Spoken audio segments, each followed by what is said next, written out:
जो तुमका difficult phase आता है, मेंटल प्रेशर आता है, तुमको मजबूत बनाता है। तुम अगर इसको झेलते जाओगे तो तुम मजबूत बन जाओगे और एक ऑफिसर के लायक बन जाओगे।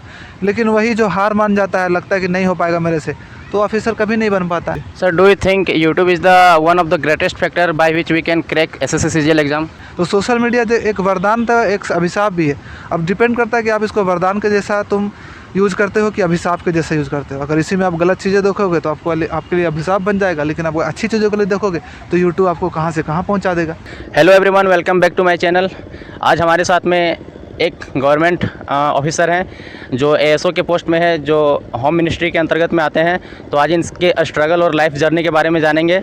और सबसे पहले welcome back to my channel sir. Thank you so much invite करने के लिए मुझे अपने चैनल पे। और क्योंकि मैंने सुना है कहीं से कि आप गवर्नमेंट स्कूल से पढ़ाई किए हैं और गवर्नमेंट ऑफिसर भी बन गए हैं। तो गवर्नमेंट स्कूल से लेकर गवर्नमेंट ऑफिसर बनने तक का क्या कहानी है? देखो, कहानी तो बहुत लंबी है, बट यही मैं बोलूँगा कि काफ़ी स्ट्रगल किया है। मैं यहीं रांची से पढ़ा हूँ और रांची में वो भी स्कूल है Marwari +2 high school, government school है प्योर। उसके बाद रांची कॉलेज से 12th किया है। फिर उसके बाद मैंने बीटेक करने के लिए भुवनेश्वर चला गया था, बट उसके बाद भी मेरा 12th में कम होने के कारण मेरा प्लेसमेंट नहीं हुआ था। उसके बाद मैंने काफ़ी मेहनत किया है। अच्छा। और मैं यही बोलना चाहूँगा कि अगर एक लड़का चाहे गवर्नमेंट स्कूल में हो चाहे कोई भी स्कूल में हो, अगर वो एक ठान लेता है कि उसको ऑफिसर बनना है तो वो बन जाएगा, लेकिन उसके लिए उसको कड़ी मेहनत करनी पड़ेगी, ठीक है।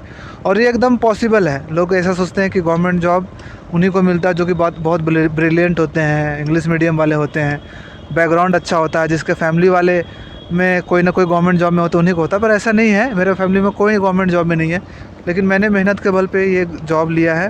सर, आज के टाइम में देखते हैं कि सेंट्रल एसएससी का सीजीएल का बहुत ही ज़्यादा कंपटीटर बढ़ गए हैं और उसमें पोस्ट जो है बहुत ही लिमिटेड है। तो उसको क्रैक करना कितना मुश्किल है?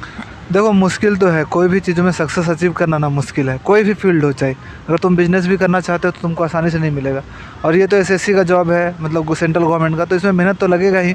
तुम लाखों लोग इसमें कम्पीट करते हैं, तो तुमको अपने आप को प्रूव करना पड़ेगा कि तुम लाखों लोग से बेटर हो। इसमें वैकेंसी 10,000 15,000 होती है। इस बार अभी अच्छा वैकेंसी आई है 2022 में, 35-37,000 वैकेंसी आने वाली है और आई है और आगे भी आएगी 2023 में भी। लेकिन कॉम्पिटिशन तो है, आपको मेहनत करना पड़ेगा, तभी आप इसमें अपना सक्सेस अचीव कर पाओगे। गांव के लोगों के दिमाग में एक मिसकॉन्सेप्शन बैठा हुआ रहता है कि सेंट्रल लेवल का जॉब तो हम एटलीस्ट क्लियर नहीं कर पाएंगे, और आपने उस जॉब पे पहुंचा, उस जॉब को अचीव भी किया है। और अचीव ही नहीं किया, उसमें एक ऑफिसर रैंक लेना बहुत ही बड़ी बात होती है। तो क्या लगता है कि गांव के बच्चे जो मोबाइल से पढ़ाई करते हैं या फिर जो इंडिजीनियस लोग होते हैं, वो लोग कैसे तैयारी करें और क्या उनके लिए क्या आपके संदेश देना देखो, चाहेंगे? गांव के लिए आजकल ना कुछ एजुकेशन दूर नहीं रह गया। आजकल ऑनलाइन प्लेटफॉर्म पे अच्छे अच्छे टीचर्स पढ़ा रहे हैं। आप पढ़ोगे 5-6-7 हज़ार में आपको 10,000 तक में पूरा कोर्स मिल जाएगा। हाँ। और आप ऑनलाइन भी पढ़ सकते हो। आप सबके मोबाइल में स्मार्टफोन है, लेकिन स्मार्टफोन का लोग यूज़ नहीं करना चाहते हैं। रील्स देखते हैं, कुछ इधर उधर के वीडियोज़ देखते हैं, ऐसे वैसे वीडियो देखते हैं, उससे क्या फ़ायदा। लेकिन अगर आप 1-1.5 साल मेहनत कर देते हो अच्छे से, कम रिसोर्सेज एक बार सेलेक्ट कर लिया कि हाँ यहाँ कोचिंग करना है, ये बुक्स पढ़ने हैं, एक अच्छे लोगों के साथ यूट्यूब में भी आपको गाइडेंस भी मिल जाएगा, गाइड देख लिया कि इससे गाइडेंस लेना है और अच्छे से फॉलो करोगे तो गांव का लड़का भी आज एक ऑफिसर बन सकता है और सेंट्रल गवर्नमेंट में जा करके वहाँ पे दिल्ली में बैठ सकता है या फिर कहीं पे भी जा सकता है। आजकल इतना इजी हो गया है एजुकेशन, आपको दिल्ली जाने की ज़रूरत नहीं होती है कि दिल्ली जाएंगे तभी तैयारी। दिल्ली वाली पढ़ाई आपको यहीं पर मिल जाएगा, आपको घर पर बैठे हुए आराम से पढ़ सकते हो। लेकिन ये है कि मेहनत होता है, आपको अपना 100% देना होता है, मेहनत करना होता है, वो आसान नहीं होता है, ठीक है, लेकिन कर सकते हो। देखा जाता है सर, तैयारी के ड्यूरेशन में तो लोगों का मैथ्स होता है, इंग्लिश होता है, वो तो हो जाता है, लेकिन मेन फैक्टर हो जाता है कि जीएस का सेक्टर हो जाता है। उसमें बहुत सारे लोग जो है छट जाते हैं और शायद मेरिट बनने में भी कहीं ना कहीं वो एक बड़ा रोल प्ले करता है। तो जीएस के लिए आप क्या सलाह देना चाहेंगे? जीएस के लिए यही कि एक बार 6 महीने का मेहनत करना पड़ेगा, आपको नोट्स कॉपी बनाना पड़ेगा और जितना भी टॉपिक पढ़ते जा रहे हो उस पर प्रीवियस ईयर क्वेश्चन 100, 200, 300 क्वेश्चन करना पड़ेगा। अब जीएस में शॉर्टकट मारोगे तो नहीं होगा, जीएस पे आपको फोकस करना पड़ेगा, आपको नोट्स कॉपी बनाना पड़ेगा और उस पर मेहनत करना पड़ेगा। वही एक तरीका है। नहीं तो दूसरा है कि आप थ्योरी पढ़ लो, कहीं से बुक से पढ़ लो और उसका प्रीवियस ईयर क्वेश्चंस करो, ठीक है। प्राइवेट कॉलेज से बीटेक करने के बाद में इतना तक खर्चा होता है, उसके बाद आप गवर्नमेंट जॉब का तैयारी करते हैं, तो इसके लिए क्या कहना चाहेंगे? इसके लिए देखो, यही कहना चाहूँगा कि देखो, बीटेक के बाद तुम्हारे पास ऑप्शन है ना। आप जैसे कि बीटेक करने चले गया, मेरे पास कोई रास्ता नहीं था, मेरे पेरेंट्स बताने वाले नहीं थे, तो बीटेक करने चला गया। मेरे 12th में परसेंटेज कम थे, वहाँ पे मेरा प्लेसमेंट नहीं हुआ, तो कोई ना कोई ऑप्शन तो देखना पड़ेगा ना जिसमें मेरा 12th मेरा मार्क ना असर ना करे मार्क्स से। तो मैंने देखा कि गवर्नमेंट जॉब ही है, ऐसा है जिसमें कि 12th का मार्क्स कोई डिपेंड नहीं करता। नहीं तो मैं तो शायद अगर 12th में अच्छे मार्क्स होते तो शायद कोई IT कंपनी में ही काम करता रहता, लेकिन उसके कम होने की वजह से मैंने देखा कि ये ऑप्शन मेरे लिए सही है।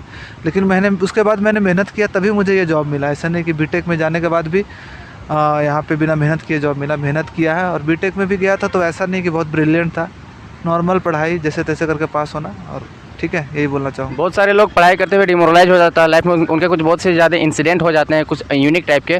तो क्या कुछ आपके लाइफ में ऐसा कुछ इंसिडेंट हुआ जिससे कि आपको मतलब ये एग्ज़ाम क्रैक करने में आसानी हुआ? देखो, हमेशा होता है डिमोरलाइज, हर दिन होता है, एवरी मोमेंट। अभी तुमको लगेगा कि अच्छा लग रहा है और 1 घंटे के बाद तुमको लगेगा लाइफ में कुछ नहीं है।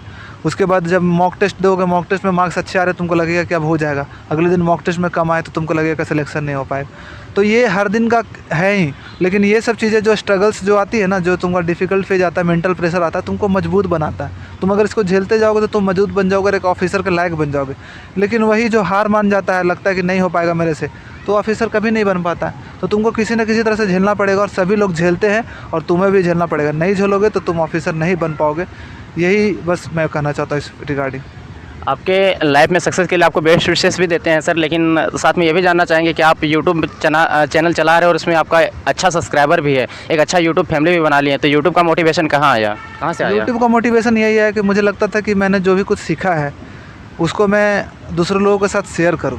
मैंने जैसा स्ट्रगल सब फेस किया है, लोगों को गाइडेंस की कमी के कारण लोग अच्छे से तैयारी नहीं कर पाते हैं। तो मैंने सोचा कि बहुत सारे ऐसे लोग होते हैं जिसको अगर मैं बताऊंगा, मेरा अगर एक्सपीरियंस काम आएगा, लोगों का हेल्प होगा, तो वो कहीं ना कहीं दूसरे लोगों को हेल्प होगा, प्लस साथ में मेरा भी ग्रोथ होगा। जैसे कि मैं भी यूट्यूब चैनल से पहले मैं बहुत ज़्यादा शाई था, कैमरा से शाई था, मैं नहीं बोल पाता था, 10 लोगों के सामने बोल नहीं पाता था, 2 लोगों के सामने बात नहीं कर पाता था। लेकिन जब से यूट्यूब चलाना शुरू किया तो एक तो मेरे में भी ग्रोथ आया, दूसरे लोगों को भी फ़ायदा हुआ, लोगों को में थोड़ी मेरी पहचान बनी, और मेरा हमेशा से नेचर रहा है दूसरे लोगों को हेल्प करने का। ठीक है, तो वही शायद मुझे इनिशिएट किया कि नहीं, मुझे कुछ करना चाहिए, सोसाइटी के लिए भी करना चाहिए।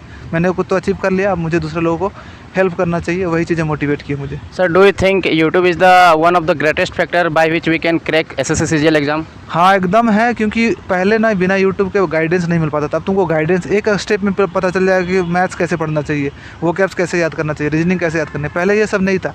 तो यूट्यूब से आप जो भी कुछ करना चाहो कर जाओगे। मैंने यूट्यूब से बहुत कुछ सीखा है, बहुत सारे ट्रिक्स टिप्स सीखे, लेकिन उसका अच्छा यूज़ करना चाहिए। तो सोशल मीडिया जो एक वरदान था, एक अभिशाप भी है। अब डिपेंड करता है कि आप इसको वरदान के जैसा तुम यूज़ करते हो कि अभिशाप के जैसा यूज़ करते हो। अगर इसी में आप गलत चीज़ें देखोगे तो आपके लिए अभिशाप बन जाएगा, लेकिन आप अच्छी चीज़ों के लिए देखोगे तो यूट्यूब आपको कहाँ से कहाँ पहुँचा देगा। और अगर इस पर अगर आप कुछ कंटेंट क्रिएट करोगे तब भी आप एक सेलिब्रिटी बन सकते हो। मतलब यूट्यूब बहुत अच्छा सोर्स है। प्लस साथ में ये है कि बाकी चीज़ें तो देखना है ही, बट ये है कि यूट्यूब से आपको बहुत चीज़ें सीखने को मिलेगी और सीख भी सकते हो। इतना सारा टाइम देने के लिए बहुत बहुत थैंक यू सर। आपका फ्यूचर के लिए best wishes. Thank you so much. और आप व्यूअर्स को लिए भी मैं बोलना चाहूँगा कि मेहनत करोगे तो आपकी तकदीर ज़रूर बदलेगी। ठीक है, और लहरों से डर के नैया पार नहीं होती, और मेहनत करने वालों को कभी हार नहीं होती। मेहनत करोगे तो एक दिन तुम्हारी तकदीर ज़रूर बनेगी। और लेकिन थोड़ा सा टाइम में नहीं होता, ये नहीं कि 2-3 महीना मेहनत कर लिए हो जाएगा। 1-1.5 साल अपने लाइफ के लिए देना पड़ता है। अगर आपको एक ऑफिसर बनना है तो लाइफ का 1-2 साल इसके लिए सेक्रीफाइस करो। छोटी मोटी चीज़ों को इग्नोर करो, पार्टी मस्ती वस्ती करना सब छोड़ करके उसमें लग जाओ। उसके बाद आराम से करते रहना, लाइफ में आराम से सैलरी आएगा, जो भी लाइफ में करना हो करना। और कुछ करने की सोचो, अपने फैमिली के करने के लिए सोचो, अपने फैमिली के लिए कुछ करने के लिए सोचो, अपने सोसाइटी के लिए कुछ करने के लिए सोचो, तो अपने आप मोटिवेशन आएगा। सिर्फ अपने लिए सोचो कि मैं कुछ करूँगा, मेरे को ये फ़ायदा मिलेगा, तो कभी अचीव नहीं कर पाओगे सक्सेस। सर, लास्ट लाइन आप स्ट्रगलिंग स्टूडेंट या एस्पिरेंट के लिए क्या कहना चाहेंगे? लास्ट लाइन यही है कि भाई मेहनत करके कोई भी चीज़ बदल सकते हो। मैं यहाँ पे मरवाड़ी स्कूल से, जो कि पता है कैसा स्कूल है, वहाँ से अगर ऑफिसर बन सकता हूँ वो मेहनत के बल पे, तो आप भी अगर मेहनत करोगे तो अपने लाइफ को चेंज कर सकते हो। बस ये है कि आपको मेहनत करना पड़ेगा, और कोई दूसरा रास्ता नहीं। हम जैसे मिडिल क्लास वाले के लिए और कोई नहीं है। बुक लेकर के पढ़ना, या फिर आपका जो भी फील्ड में इंटरेस्ट होना, आपका जो भी लाइफ में गोल होना, एक गोल सेट करो कि मुझे ये बनना है। टारगेट रखो कि 2 साल में ये बनना, और उसके लिए काम करना शुरू कर दो। थोड़ा सा तकलीफ़ होगा, थोड़ा सा मेंटल प्रेशर सहना पड़ेगा, लेकिन अगर लगे रहोगे तो आपको सक्सेस ज़रूर मिलेगा। You mean to say that hard nothing can beat hard work. ये कहना है गोल्डन ASO, जो कि एक सेंट्रल होम मिनिस्ट्री के अंतर्गत में आते हैं, जॉब करते हैं, इनका कहना है। तो ठीक है, चैनल में बने रहने के लिए धन्यवाद, थैंक यू। और इनका चैनल भी सब्सक्राइब कि आप मेरा एक चैनल जो है, अगर SSC से रिलेटेड आप गवर्नमेंट जॉब का तैयारी कर रहे हैं तो गोल्डन ASO करके चैनल है, जिसका लिंक डिस्क्रिप्शन में डाल देगा और कर देगा, मेंशन भी कर देगा। आप उसे सब्सक्राइब कर सकते हो। ठीक है। और इनका चैनल भी सब्सक्राइब कर लो, ये भी मेहनत कर रहे हैं, ठीक है। चलो बाय बाय एवरीवन।